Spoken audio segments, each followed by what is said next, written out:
What's going on, everybody? Welcome back. FantasyTeamAdvisors.com, bringing home the bacon, MLB DFS video. It is Saturday edition. It is July 5th. Hopefully you are seeing this video with all of your fingers, all of your toes, every single attached body part that was there before the fireworks went off on 4th of July. But if not, and you're still watching this, that's dedication probably from the hospital.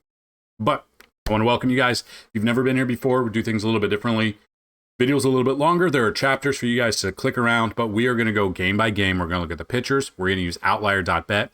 We are also going to build everything out. So we're going to look at the games. We're going to look at our top 3 bats at each team, or if we like to stack certain teams, maybe we'll look at upwards of 5 batters.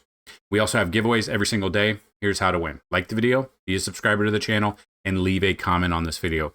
Do all 3 of those, and you get this video to at least 50 likes. You will have a shot at a free week of FTA+. Now, that's a week of all sports, MLB, PGA, MMA, and NASCAR. If this video gets at least 100 likes, that's a chance at a free month, 150 likes, a free year, 200 or more likes, a chance at a lifetime pass. And the second way to win, somewhere in the video, there'll be a keyword or a key phrase. Listen for it and type it in to have a shot at a free week. So we are going to do yesterday's video. We're going to roll it twice. First one is just for getting a minimum of 50 likes. Second one will be for the keyword. Even if the keyword is in this first one, we're still going to re-roll it for the keyword. So the first winner, just for the views, Iris Jones, congratulations. It's been a while since you've won. You know the drill. Please email me, dfshelp1@gmail.com. Say you are the July 4th video views winner, and let me know your username on our website. Now, the keyword was fireworks. You did have it, so we're still going to re-roll it. You still have a chance to win it there. So this will be a winner if they have the keyword of fireworks in the comment. There you go. Steve Wilson, I need my parlay props to go off with a bang like loud fireworks. Congratulations to both of you. Please, both of you, email me. Steve, put in that you are the video, the keyword winner for the July 4th video, and let me know your username on our website. So both of you, congratulations. It's nice to get new names every so often as winners, but you guys can win just as well. So as you can see, after we've already done 10,000 simulations in the background. So once we get done with all of the games, we're then going to do all our other segments. So we're going to go through our matchup tool, which we're going to give you all of the batters that have a 10 out of 10 matchup rating through 10,000 simulations. After that, we're going to do the Pitches Be Crazy segment, where we look at teams that strike out the most and the pitchers going against them. And then finally, we're going to do our make and bacon bets. So we look at the bets. We look at some plays we like that could get 2+ bases for you, or pitchers that can get X amount of strikeouts. You guys can use those for DFS. You can use those for sports betting. Hopefully, we're ready and you're ready to have some fun with it. So without further ado, we're going to jump in. We do 20,000 simulations a day. This is your first look for July 5th, and we are going to go through everything. So the majority of the games, we got an early slate, and then we got a main slate. So early has 9, main has 7 or 6. Kind of weird that this is the early, but whatever. We do have some weather concern, and we're not 100% sure that it is Connor Gillespie yet. For Minnesota, has not been confirmed, but we're still going to go with that. They claimed him off waivers back in June. He hasn't been called up yet. So it's kind of hard to go over this game. And the weather being a concern, we're probably going to skip this one. It is Taj Bradley. It is his turn in the rotation. He's only averaging 12.5. So honestly, with the pitching, if it is in fact them, I'm probably looking more so at the bats outside of taking pitching in this one. So we have so many games we can look at the pitchers, and we can do that. But if we're going to do bats on both sides, if the weather holds up, here's what I would go with. So with Tampa Bay, I'm going Yandy Diaz. I would go Brandon Lau, and I'd go Jonathan Aranda. And that's just off the main, if that is Gillespie. If it's somebody, it's like a lefty, maybe we switch it up a little bit. But once everything's confirmed, that is when we've updated our simulations, our projections, and everything like that. So then with Minnesota bats, it depends on who it is. It looks like it is Taj Bradley, been confirmed. So looking at him, I'm probably looking at Byron Buxton. I'm probably looking at Trevor Larnach. And you want to get a little crazy, I don't mind a Cody Clemens. I don't know if he'll get the start. That's definitely one if he will actually get the start. So this game is very contingent on what the weather's going to do. We kind of got to wait on that. It's the only thing that kind of stinks there. Move to the second game. We got St. Louis at the Cubs. We've got Liberatore versus, it says, I almost said Jordan Wicks, but it looks like it's going to be Tyon. Wicks has not pitched since 420. he did get called up. The left-hander will take a roster. Tyon, who injured list Friday. Oh, okay. So Tyon got hurt on Friday. All right. That would make sense. So it would make sense if it is Wicks here. Don't know if it's 100% going to be him. Yeah, Liberatore comes in 8,200. He's decent here. You look at his splits. He's faced the Cubs once this year, went 7 innings, 2 earned runs, 5 Ks. Not too bad. When he pitches on the road, he does have a 3.65, which is a little bit better than the 3.75 that he has there. So let's just say, for instance, that maybe we're looking. Most likely, I'm going to be going with St. Louis bats here. Just if it is Wicks, I don't trust him. I do not care. So if I'm taking some bats here, Cubs side, I don't mind Seiya Suzuki. I do like him against lefties, and he did homer on Friday. I do recall that. Nico Horner's another one I'd look at. Hikro Armstrong's another one. He's been absolutely on fire this year, just dominant. If I'm looking at, if it is Wicks, and I am looking at St. Louis, if it's Wicks, I love a St. Louis stack. Probably more than 4, probably 5. So if I'm going 5, I'm going, if he is in there, Wilson Contreras, but I don't know, he was day-to-day on Friday. I would look at him. I would look at Lars Nootbaar. I would look at Brendan Donovan, Mason Wynn, and if I'm going for a 5th one to see who's been doing okay, I'm probably going Nolan Gorman. But if he is out and Thomas Sagasi is in there, I don't mind him. He would be a very cheap option there.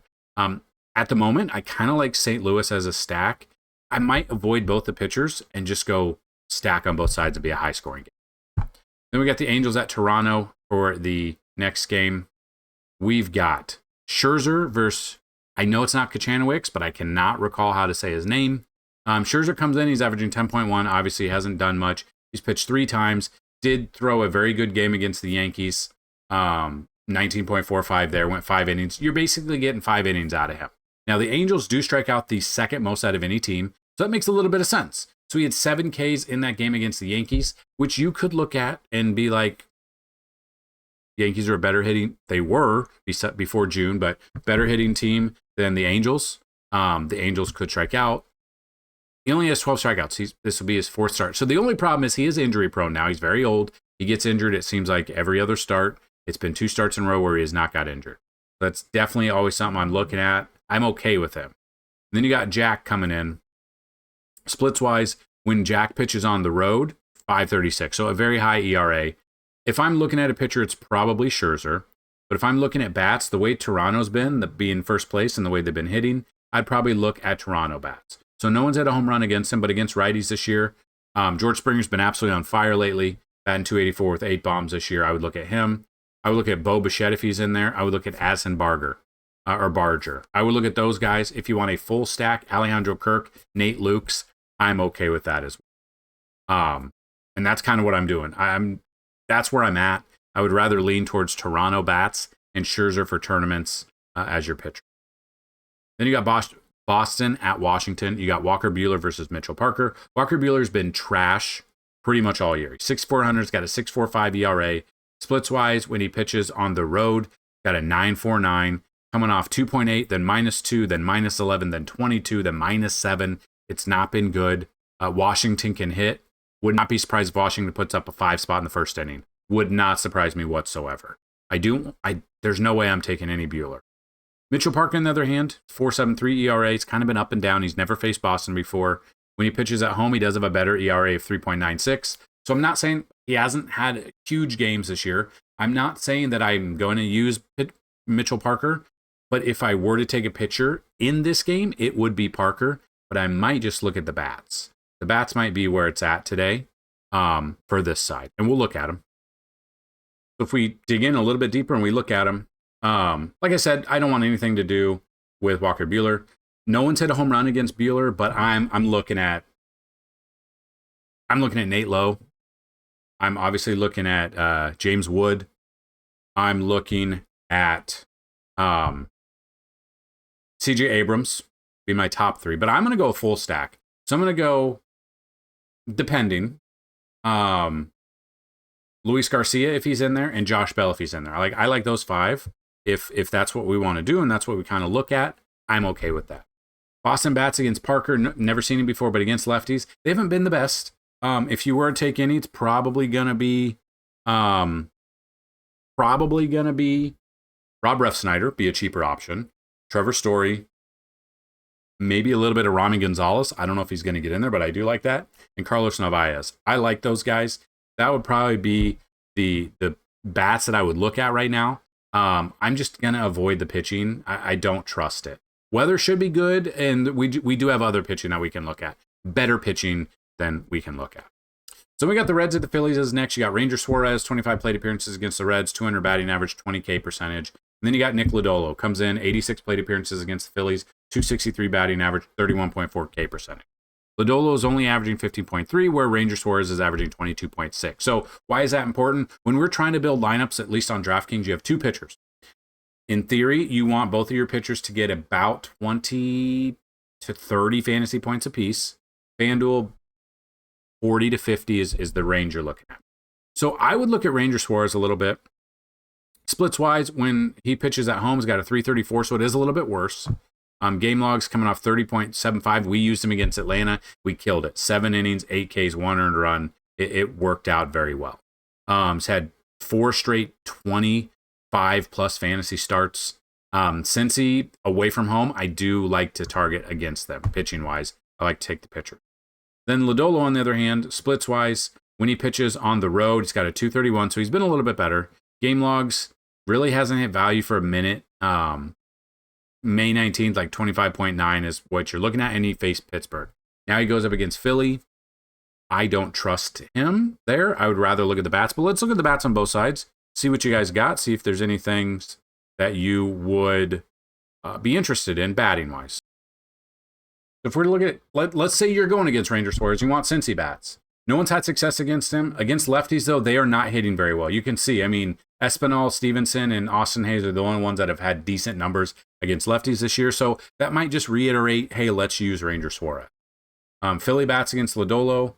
Schwarber has a home run. He does hit lefties better, but that's it. No one else. Against lefties, you're seeing Schwarber batting 280 with double-digit home runs. I would look at him. Trey Turner, Nick Castellanos, like those three. You want a couple more to make a full stack. Edmundo Sosa, if he's in there, and Bryce Harper. I do not mind those guys either. So again, that reiterates, the numbers reiterate it, and look back. I would rather use Suarez and Philly as a stack there. KC at Arizona, always a little bit scared to use in Arizona because the ball flies out of there. Michael Walker versus to be announced, but it does look like it should be Ryan Nelson's turn. He last pitched. It would be his turn to pitch. He went against San Francisco. We actually took him against San Francisco that game. 6.2 innings, 7 Ks, 2 earned runs. Yes. That's what I would do. I would look at Ryan Nelson a little bit. I'm okay with him. Michael Walker, on the other hand, splits-wise, when he pitches on the road, he's got a 453. Arizona hits lefties better, like considerably better. So let's take a look at what those numbers mean. And if they're all in, I can tell. I already know who I would use. But I just want to show you the numbers. Arizona against Waka, no one has a home run, but Arizona against righties this year, Ketel Marte batting 321, Josh Naylor batting 329, and Eugenio Suarez batting 271 with 20 bombs. Those are my top 3. I'm stacking. I'm full stacking here. So if I'm adding a couple more, probably going to add Pavin Smith, probably going to add Randall Grichuk if he is in there. If he is not, you got a Perdomo. You could definitely use there. That's what I would go with. Kansas City bats. Like against Nelson, no one has a home run. Against righties, obviously Pasquantino, Bobby Witt Jr., those two. Michael Garcia batting 299 with 5 bombs. I would look at those if you want to go in that direction. But I love Arizona as a stack today. Probably one of my favorite stacks of the day. So we move to Baltimore at Atlanta. We're not confirmed that this is the pitcher for Atlanta yet, but it is probable. He has not pitched this year. News-wise, we've got nothing on him. Don't know him. Can't explain it. Can't really go into this game right now. But once this is announced, we will then have projections and simulations with that. Then you do have Dean Kramer. We can look at Dean Kramer. 25 plate appearance, 318. He has not faced him this year when he pitches on the road. He's got a 549. So that would just bump me up to which which Atlanta bats what I would look at. So I would look at Acuna right off the bat. I would look at him. I would look at Matt Olson. I would look at Austin Riley. I would look at Ozzy Albies. And if you want a fifth one, probably Marcell Ozuna as my fifth option there. Again, don't know if it's Waldrop, so it's kind of hard to go with the bats in that one. But with Baltimore, you're probably looking, depending, Ryan O'Hearn, Gunnar Henderson, Cedric Mullins. It depends. He could get you stolen bases too. So can't confirm the pitcher for Atlanta right now. And sometimes you don't even know till the day of, which kind of stinks because we got to get these videos out. Yankees at the Mets. So former Yankee, great. Frankie Montas coming in, and then Rodon. So Rodon against the Mets, I believe he's already faced him once this year. Splits-wise, 5 innings, 1 earned run, 5 Ks. Decent. When he faced them, let's see, 19.65. Obviously, at 10,100, you need the 25 plus. So he did okay, but he's since then he's had a couple of handful of good games, and then like the game against Toronto, not much. No run support. Strikeouts were low. The walks were high. Against Cincinnati, 20.5. Against the Angels, 21.9. Against Boston, 7.25 and 7.05 both times. This is a pitcher's ballpark. It's a massive ballpark. Then you got Montas. I don't understand. He's got a 6 ERA. Decent game there, and then we actually stacked Pittsburgh against him last time, and it came through. If Pittsburgh can do that, I think the Yankees could absolutely just dominate him. The Yankees are in a slump right now, so it depends if they are able to come out of this slump during this game against a very bad pitcher. So looking at the bats, let's just look at the Yankees bats against Montas. Not a ton, but Austin Wells has a home run. Ben Rice has a home run. Those two against right-handed pitching. This year, Judge is batting 370. I would use Judge. Trent Grisham, I would use him. I would use Jazz. Those are my top 3. But if I'm full stacking, Dominguez is another one I would use. I'm probably using Ben Rice if he's in there, or Stanton. Now, I don't know Stanton. They're easing him back, so he doesn't hit every game. I don't know if he'll be in this game, but if they want to get out of this skid, you got to play him every day. I would look at a full stack there. You're going to go Mets. Torrens has a home run against him. Lindor has a home run. And Tyrone Taylor has one. Against lefties, though, this year, Soto batting 299. I would definitely use Soto. I would use Jeff McNeil. Lindor is probably another one that I would use against Rodon if I were to go into this game, not using the pitching and using the bats. I'll have a little bit of exposure to Rodon. I don't think I'll have any exposure to Montas at all. Then the final game of the early slate, Milwaukee at Miami. You've got Chad Patrick going up against Cal Quantrill. I believe Quantrill was on this team prior. We do know that they are bad. Cal Quantrill, 37 plate appearances against the Brewers, 281 batting average. Quantrill not on the Brewers. I don't know what I'm talking about. Chad Patrick's never faced them before. We've used Chad Patrick quite a bit. The problem is he's 9,200, which is up there, and he's only averaging 14.3. That's my problem. So we look at Chad Patrick and his numbers. Splits-wise, when he pitches on the road, he's got a 4.74, so he's been worse on the road. Game log, he's coming off a great game against Colorado. Middle game here, bad. Some mid games here, but his price was okay. Price is now up there. That does scare me. Then you got Quantrill. Splits-wise, last 10's got 3.88 ERA. When he pitches at home, he's got a 4.91, which is high, but it's better than on the road. I don't think I trust this pitching. I'd rather go bats on both sides. I think a Miami stack might be able to be sneaky here. Maybe. So if we go Milwaukee bats against Quantrill, Eric Hossie has a home run. That is it. But against righties this year, they're actually not doing the best. William Contreras batting only 253 with 6 bombs. Isaac Collins batting 271. Christian Yelich batting 283 with 16 bombs. I'm okay with them. If you need a couple more, maybe a Sal Frelick, maybe a Jackson Cheerio is what I would look at. Miami against Patrick, never seen him before. Against righties, they are hitting well. I would look at Liam Hicks. I would look at Xavier Edwards. I would look at Otto Lopez, Kyle Stowers, and Augusto Ramirez if I'm going 5 bats there. Pitching-wise, I'd rather focus on other pitchers in this main slate here, like Ranger Suarez, maybe Max Scherzer, maybe Mitchell Parker because of how much Boston strikes out. Not a ton to love there, but that's okay. So that's the early slate down. We now have a 6-game main slate. And before we get there, the keyword of the day is lake. I'm going to the lake today. So depending on when you see this video, all of the information for FTA Plus will be updated and live on the website. I will not be around the computer or anything like that to update anything pretty much after 10 a.m. Central. I just wanted everybody to know that. So the first game of the, I guess, main slate, 6 games, we got Detroit at Cleveland. We got Casey Mize versus Logan Allen. So they obviously see each other a ton. They're in the same division. Casey Mize, 48 plate appearances, 244 batting average against him. You got Logan Allen, 46 plate appearances, a 333 batting average, and only 13 K percentage. Now, obviously, we know Detroit's the best team in baseball right now, which is crazy to think about every single day. Mize averaging 17.1, Logan Allen averaging 10.7. If I'm taking one, it's probably Casey Mize and then stacking Detroit. So we can see what stacking Detroit looks like if it makes any sense. For some reason, we'll look at it and we'll kind of see who makes sense. I think if you guys have been with us, so what I love about Outlier is you can see the splits and how they do against lefties and righties. You can see Logan Allen already faced them once this year, did not do well. So we look at that and 4.27 ERA, splits wise, he faced them once, 3.2 innings, 4 earned runs, 2 Ks. It's kind of what I expect this game to be like in this situation. So I fully expect a Detroit stack, which makes a ton of sense that I want to look at.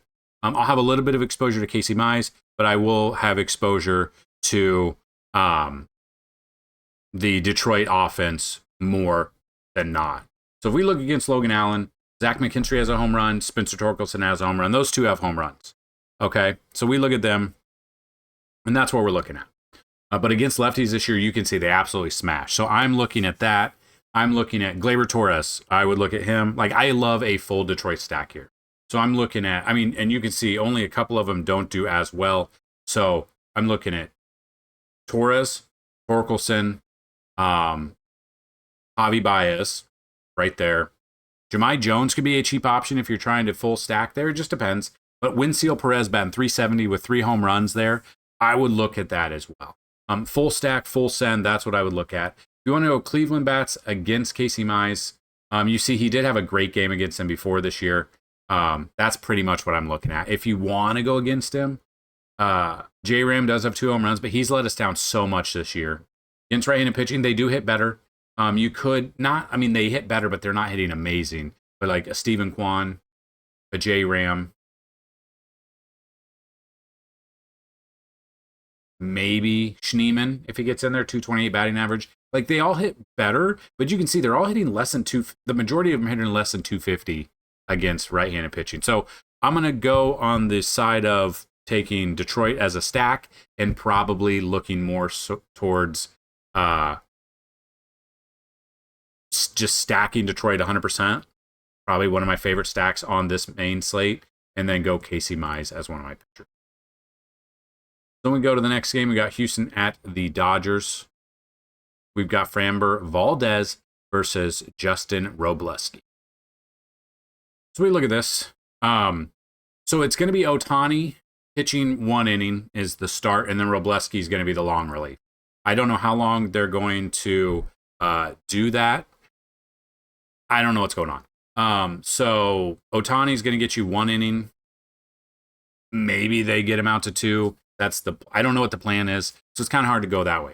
Framber Valdez, 119 plate appearances against Detroit or against the Dodgers in his career, 160 batting average, 29.4 K percentage.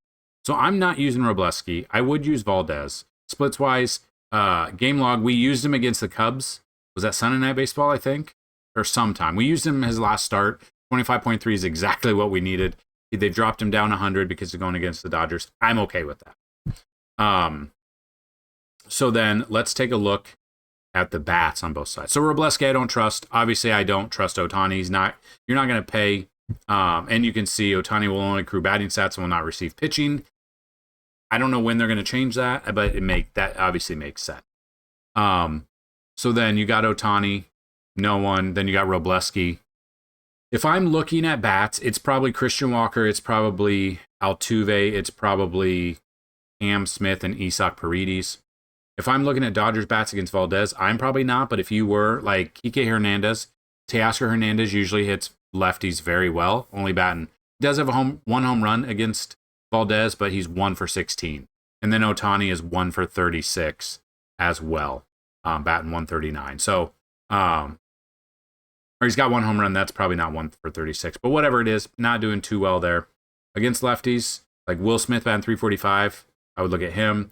Teoscar Hernandez overall this year is batting 375, but again, his numbers aren't good versus Valdez. And then Ohtani's numbers aren't good versus Valdez, but he is batting over 300 with 6 bombs against left-handed pitching. So I'm not. You can't use Ohtani. I'm not using Robleski. If I were to use one, it would be Framber Valdez in this game. Next game, White Sox at Colorado. You always want to be cautious because it's in Coors. Jonathan Cannon, and then the White Sox bats make sense to me. So let's see what makes sense. So Cannon comes in 6,100, only averaging 10.8, not really doing much. That's the problem. But the Rockies do strike out the most out of any team, so you do have that going for you. So if we look at bats here, you can see we know both of these teams are terrible, but one of the teams has to win. So White Sox bats against Marquez, no one's really seen him much. Tauchman does have a home run. Against righties, though, they are hitting kind of well. So I would look at Lynn and Sosa. I would look at Kyle Teal a little bit. I would look at Baldwin if he gets the start. I don't know if he will. You can always look at, obviously, Benintendi or maybe an Austin Slater, Mike Tauchman in that situation. If you don't trust Jonathan Cannon and you want to go Colorado bats, no one's had success against him, but they are hitting righties better. So Tyro Estrada, Ryan McMahon, Tyler Freeman, who's batting 388, Mickey Moniak batting 246 with 11 bombs. Hunter Goodman batting over 300 with double-digit home runs as well. I don't mind it. I'm probably avoiding pitching in this one, but I would stack on both sides. I'd be okay with that. That's what I would do in that game. You got Texas at San Diego. The next game, Stephen Kolek versus Jack Leiter. Leiter, 2 plate appearances, not much. Kolek, 3 plate appearances, not much. So they really don't see anything at all. So Kolek, 7,600, averaging 13.7. Leiter, 7,000, averaging 12. I'm probably not using either of those. I'd probably just focus more on the bats in this one. So that's what we're going to do. We're going to look at the bats. After 20,000 sims, maybe these pitchers pop up to me a little bit more. So Texas bats, obviously not seen much, but against righties this year, Corey Seager batting 271 with 8 bombs. You got Garcia batting 235 with 8 bombs. You got Josh Smith batting 295 with 7 bombs. Like, I would look at them. Jonah Heim batting 235, but has 6 home runs. Like, these make sense to me. Just kind of wait for the lineup to come out because I don't know what this lineup's going to look like. I never know this year with Texas. San Diego against Leiter, not much. It's Gavin Sheets, but that's it. But against righties this year, you're looking at Tatis with double-digit home runs batting 288. Gavin Sheets is another one I'd look at. Jackson Merrill batting 298 with 3 bombs. Machado batting 300 with 5 bombs. Cronenworth a rise. Like, I love San Diego as a 2+ stack here. Jack Leiter comes into this game with a bloated 4.29 ERA, 58 strikeouts. Splits-wise, he has not faced them this year. And when he pitches on the road, it's 4.55. Now, this is a pitcher's ballpark, but he has been worse on the road. So that's kind of what I'd look at. I'm not using pitching. I do love San Diego bats a little bit more. Now, I'll let you guys know. I'm not always right. You guys know that.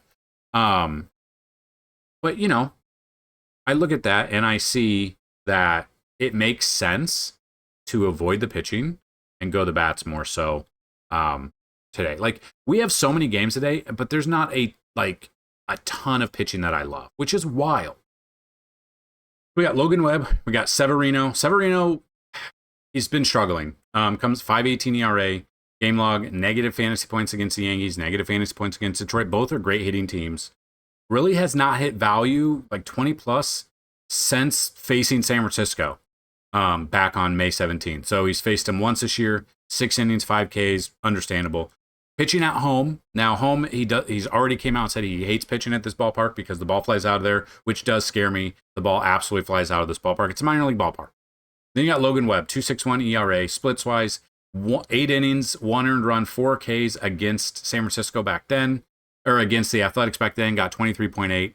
Obviously, in San Francisco, in a better pitcher's ballpark. I get that. So I'm a little bit leery on this. Hasn't hit value in the past couple of starts. He's 10,200. That's the only problem I have here. But if I were to take one, it would be Logan Webb. It's just he's not been hitting value, and this ballpark scares me with the wind blowing out. But if we look at the hitters in this one, we can take a look and just kind of get an idea of anyone that's had success against the previous times.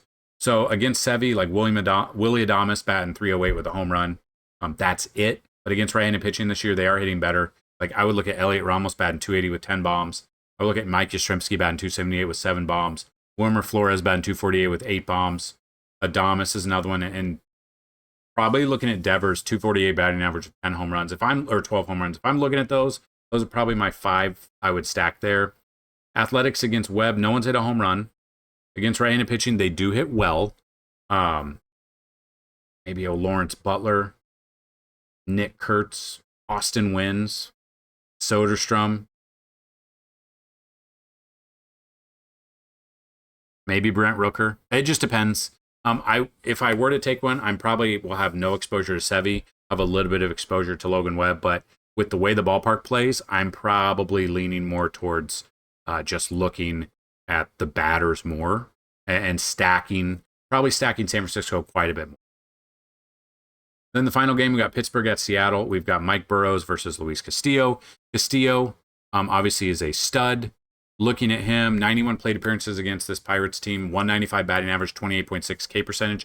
Problem is he has struggled. He has not hit value. Like he hit 19.9 on June 13th. Like he's going 6 innings. Like it's been over a month since he's gone 7 innings.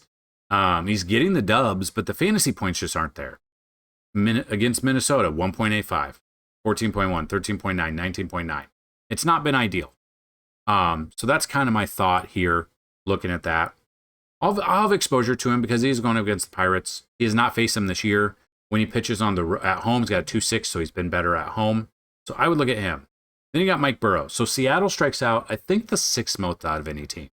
Burrows, he has not faced him this year pitching at home or pitching on the road. He does 409, so a little bit better, but not much. He has not hit value whatsoever that we need. He's 8,000 now against Seattle. I want nothing to do with Burrows. I'd rather take Castillo and then just stack. So if we're looking at Seattle bats against Burrows, they've never seen him before, but against righties, they are hitting very well. So JP Crawford batting over 300, I would look at him. Kyle Raleigh, obviously, been a minute since he's hit a home run for us when we've chosen him. But, he's got 21 home runs against righties, batting 251. J-Rod batting 256 with 6 bombs, probably looking at them. That's probably what I'm looking at. If you don't trust Castillo and you go Pittsburgh bats, Frazier has a home run, IKF has a home run, right-handed pitching. They are better against righties. I'm okay. O'Neal Cruz. Go down and do Tommy Pham. Maybe do Spencer Horowitz, batting 272 with 2 bombs. I'm okay with that. But I think I'm leaning more towards more towards Castillo than I am Burrows in that. And there you have it. That is the breakdown of the early slate and the main slate. It is now time to do all of the batters that have a 10 out of 10 matchup rating through 10,000 simulation. Now, we do 20,000 a day. This is through 10,000.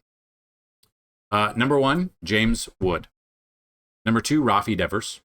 3 is Kyle Tucker. 4, Elliot Ramos. 5, Willie Adames. 6, Gleyber Torres.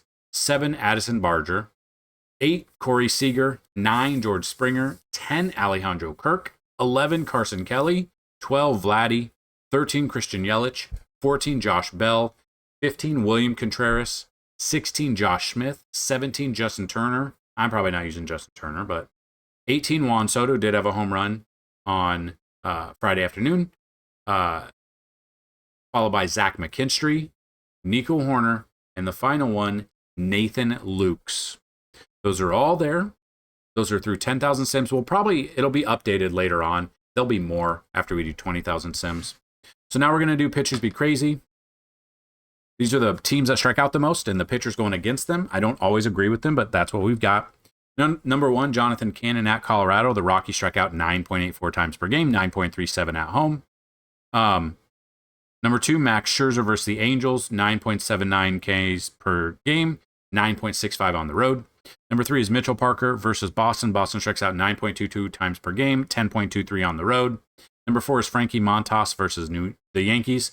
Yankees strike out 8.92 times per game, 9.75 on the road. And number 5 is Atlanta Braves versus Baltimore. It depends on if it's Waldrop or not for the Braves pitcher, but the Baltimore strikes out 8.79 times per game. They strike out 8.91 times on the road. So you have it for pitches be crazy. Then we're going to look at batters and we think could get 2+ bases for you. Now, I'm not necessarily parlay all these together, but you could if you're crazy. Rami Gonzalez versus Mitchell Parker. Rafi Devers versus Severino. Elliot Ramos versus Severino. Addison Barger versus Kochanowicz. Number 5 is Alejandro Kirk versus Kochanowicz. Number 6 is Kyle Tucker. 7, Corey Seager. 8, Vlad Guerrero. 9, Carson Kelly. And 10, Willy Adames. Now, again, don't parlay all of them together, but if you want to take some of them together or even do 1+ hit runs and RBIs with some of these, I completely get that as well. I would look at them. And then strikeouts. These are ones I would look at. Not all your books are going to have all of these alt lines, but you could look at them. Ranger Suarez versus the Reds. 6+ strikeouts I'm okay with. Logan Webb versus the A's. 6+ strikeouts there. Chad Patrick versus the Marlins. 5+ strikeouts. Rodon versus the Mets. 5+ strikeouts. Max Scherzer versus the Angels. 5+ strikeouts. And Luis Castillo versus the Pirates. 5+ strikeouts there as well. So there you have it. Hopefully it is a great Saturday for you. If you enjoyed the video, hit the like button, hit the subscribe button. If you want to sign up for FTA Plus, it's only $10 a week. It is $30 a month, so $1 a day. Definitely check that out. If you have any questions, you get those down below. We have an absolutely free Discord too, where we do core plays for you as well. Have a safe and happy Saturday. Don't forget to get that keyword in there. Enjoy it. I don't know what time tomorrow, Sunday's video will be out, but it'll be out at some point. Good luck, and as always, bring home some bacon. Peace.